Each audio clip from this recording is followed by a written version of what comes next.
Let's give Sphinx access to some incident logs from a construction company across multiple projects and sites. This is real data coming from an Irish construction company. We'll explore some questions by starting by loading the reports from the CSV. And we can start by just asking, let's see what the time series of incidents are per week, broken down by contractor. There are some reports of good behavior, intentional behavior in this as well, so let's filter that out. So we'll let Sphinx start to mess with this data, start to load it. Of course, you can see that it has a lot of different fields, some of which are clean, some of which aren't. It will discover how to first filter out what contractors are there, as well as figure out how to filter out the reports that are actually of good behavior, of following best practices. Having done that, we can now see the trend of incident counts per week by contractor, and we can see that, for example, the main contractor seems to actually have a pretty increasing trend, going down further in date. The red bars seem to increase in intensity, and some others also seem to be ramping up as well. So we can ask the natural question of why this might be happening, and we can start that by saying, could we identify contractors whose rate of incidents has gotten higher than normal recently, and visualize that trend. And this will take Sphinx a couple seconds to figure out, so it'll kind of define the ambiguous parts for us. We can obviously change this. It's saying last 8 weeks. We could make it something else if needed. And it's found the set of contractors, and it's going to show us this graph. There are quite a few here. I think the domain intuition here would be that some of these contractors probably just weren't doing anything early on. So let's kind of add that into the model so that it can give us a little bit additional filtering. We'll say some of these guys just weren't doing anything earlier, so let's filter to contractors with at least, let's say, 1 year, 365 days of history.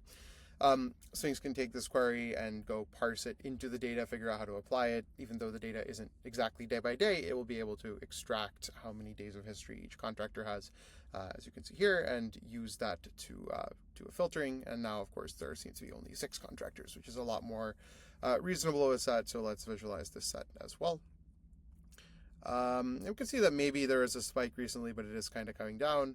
Let's also try to break this down by the construction site. So let's do by site. And let's just only use the top level site here. And the interesting thing is that isn't actually part of the data. If you think about how the data is laid out, it actually is looking at a reasonably complicated string, which describes the data, describes the site in the data. So we are using Python to split it based on this arrow character in order to find just the top level site. So this is going to find, this Townsend Street site and a few other addresses, all of which are, of course, in Ireland from the source of the data. And we can see here that it seems like this 1328 Townsend seems to have quite a bit more incidents, so the scaffolding team, for example. Visualizing all of this, we do see that there's a bit of a concentration for the project management category, which I think is just like a central office code. So let's get rid of that internal code and just look at the actual construction sites. Obviously, relatively straightforward for things to go and figure out how to remove this and then redo the plot, redo the coloring, make sure the heat map makes sense. And we can see now that the 1328 Townsend site and some of the other sites seem to stand out.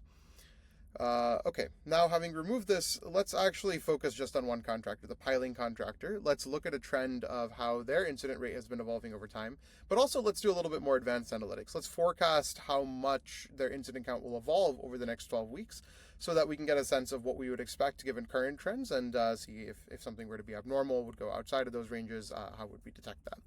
So here, Sphinx will start by pulling the data, visualizing it. You can see, obviously, this contractor has only started to have incidents recently, and we're going to fit a Surimax model, which is going to account for seasonality, and that, they're only working 30 days of the week. It's going to account for the trend, etc. Having fit all of that, Sphinx will now go and verify how that model is fit. And now, of course, this is deeply technical work. The point here is, of course, it is completely auditable. So a technical user can go into Sphinx and make sure that it's doing exactly what they want. And now we can say, great, now that that's done and it's been validated, show me the final forecast on a nice plot that I might be able to visualize. And here we find that we do have some kind of signal indicating how long or how many incidents we expect. You have something like two to 3 incidents a day on weekdays, obviously 0 on weekends when the person isn't, when this team isn't working. There is one small problem here, which is that the error bars extend in the negative range, which doesn't really make sense. You obviously can't have negative incidents, so let's just ask Sphinx to fix that small issue. It will recalculate the error bounds without including any negatives, and there we go with the final estimate.